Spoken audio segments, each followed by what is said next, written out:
Welcome to the Unspoken Truth with host Stacey Noble, where we will dive deep into the conversations that often get swept under the rug. Get ready to encounter a voice to the hard truths, untold stories, and powerful experiences that so many shy away from. Without further delay, here's your host Stacey Noble. Hello, and welcome back to another episode of the Unspoken Truth. I am your host, Stacey Noble, and this is the platform where we're learning and we are growing together. We are going to heal one at a time or in a whole group. I don't care how we do it, but as long as we are walking in our true, authentic selves in the process of us getting better and realizing that we are more than what the world tells us that we are. Today is episode 83, More Than a Body Part. Lord have mercy, what does that mean? I'm going to tell you. But before we get into it, I just want to preface and let you guys know that there may be some things that I talk about that's not appropriate for children to listen if you haven't had those types of conversations with them as of yet. So I just wanted you to be aware. Today, I want to talk about something that people avoid. And not because it's not important, but I think it's because it requires true honesty and maturity. Because when people hear the word vagina or penis, the conversation usually becomes uncomfortable, immature, or overly focused on sex. That's not what this is. But I'm here today to say, what if we've been looking at this completely wrong? What if the conversation isn't really about sex at all? What if those organs gives you the understanding that it's about access? So we're going to start with the biology first. You know, I like to give you guys nuggets. The vagina is a muscular canal that serves multiple functions. We all know that the female body has reproduction, childbirth, menstruation, and intimacy. But what do you understand about its design? It's designed to receive. And the penis, multiple functions within the male body as well. Same, reproduction and intimacy, but it's designed to enter and deliver seed. We know that those are the biological facts of those organs. But if we stop there, I think we're going to miss something very important. Because every design, it carries responsibility. It has a job. The female body was designed with the capacity, again, to receive, and the male designed with the responsibility to enter and deposit. See where I'm going? And I think we lost the seriousness of what that means. And we turned something so profound into something so casual. And we've reduced the meaningful portions of sexual intimacy into something so recreational. We began talking about bodies while ignoring the responsibility piece. So I need you to think about it. The female body literally opens itself to receive a man. And the physical design itself is communicating something that I think we miss. Trust.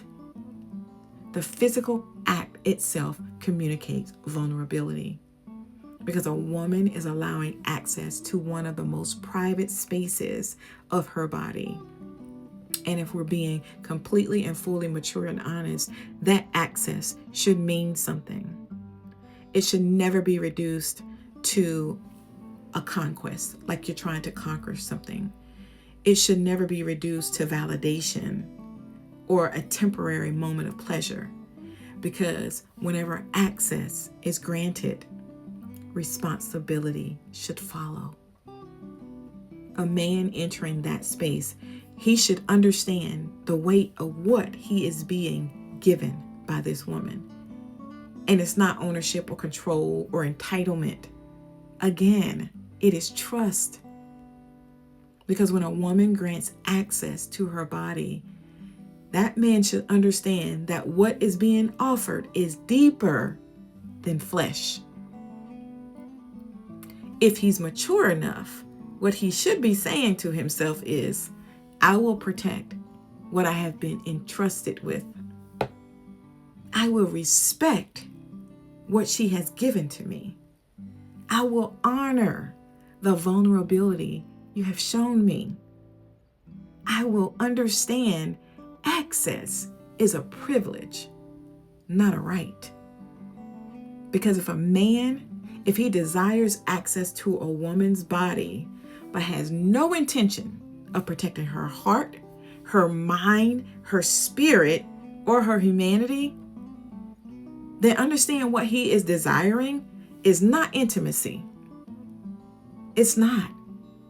He's desiring consumption, what he can consume.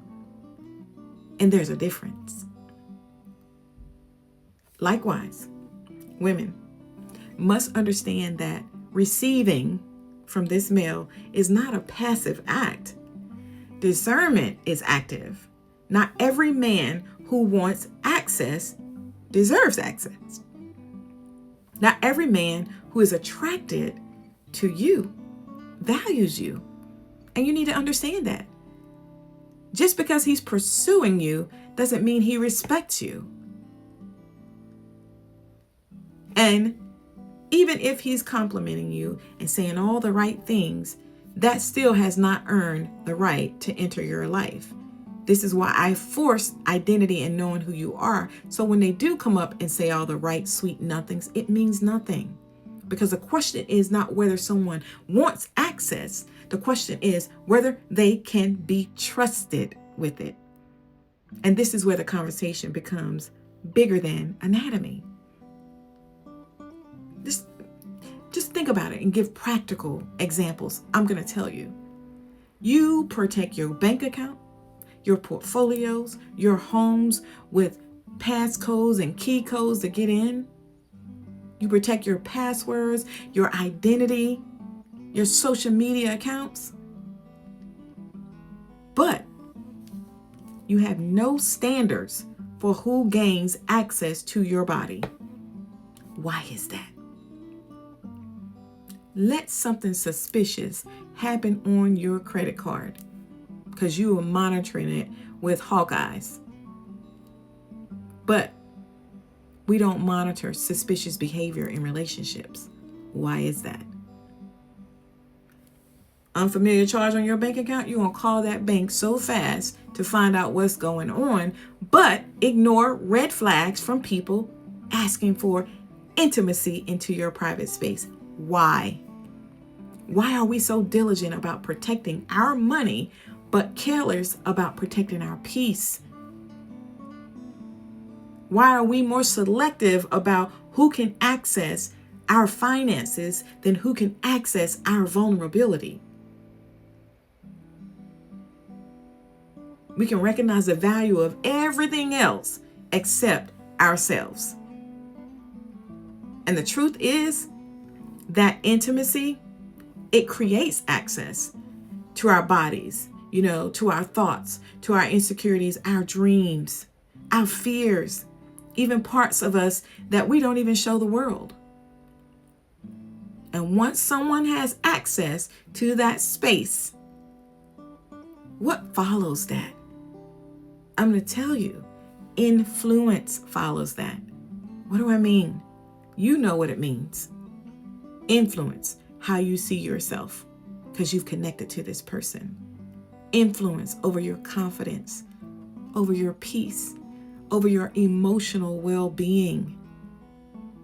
And sometimes it's influence over the direction of your life because you've given them access. This is why so many people find themselves trying to recover from relationships that have ended years ago because they were not simply recovering from that person. They're recovering from that access that they have been given. Sometimes people leave, but the impact remains.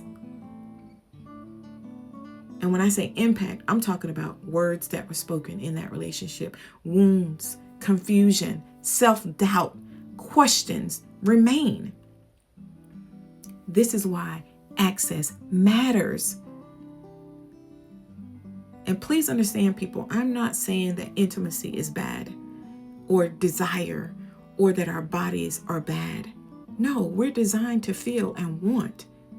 But because what is valuable should be treated as valuable, and your private access is valuable. And please, women, please know I'm not beating you up, because this applies to men as well. They're not exempt from this conversation. Their bodies carry value. Their heart, their spirit, a man's vulnerability carries value. He also has a responsibility to guard what enters his life. He needs to be careful who he connects himself to. My husband says all the time, you connect yourself with a fool and you will regret it for the rest of your life. You need to be intentional about who you allow influence over into your future. Because this conversation is not about controlling women. It's not about blaming men. It's about understanding that intimacy was never designed to be disconnected from responsibility.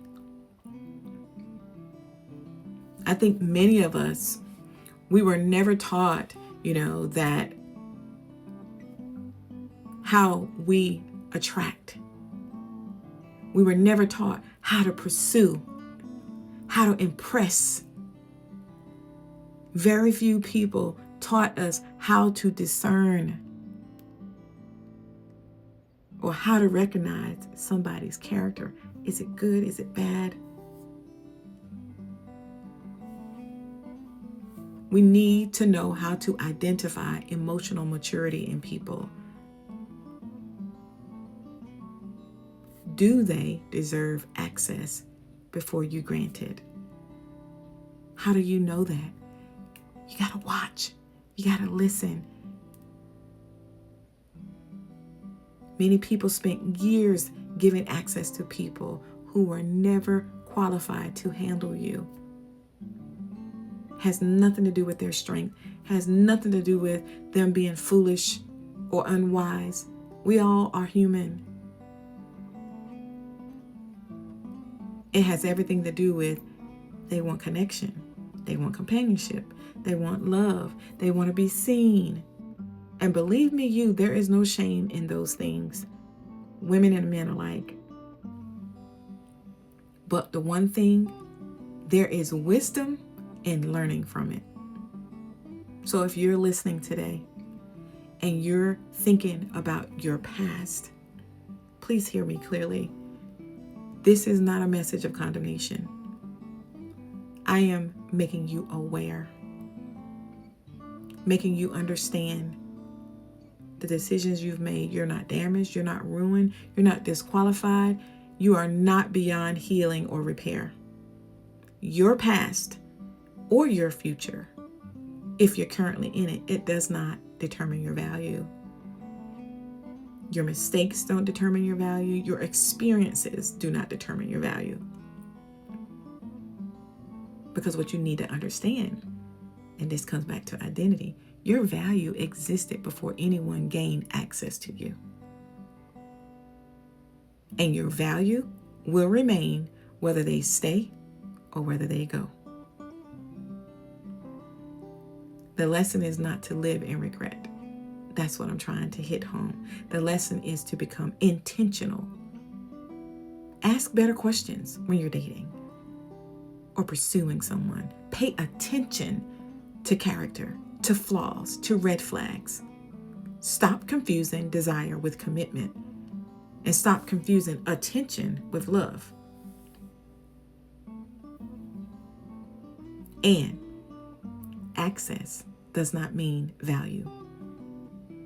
Remember that intimacy should never begin with, do they want me? Because of course they want you.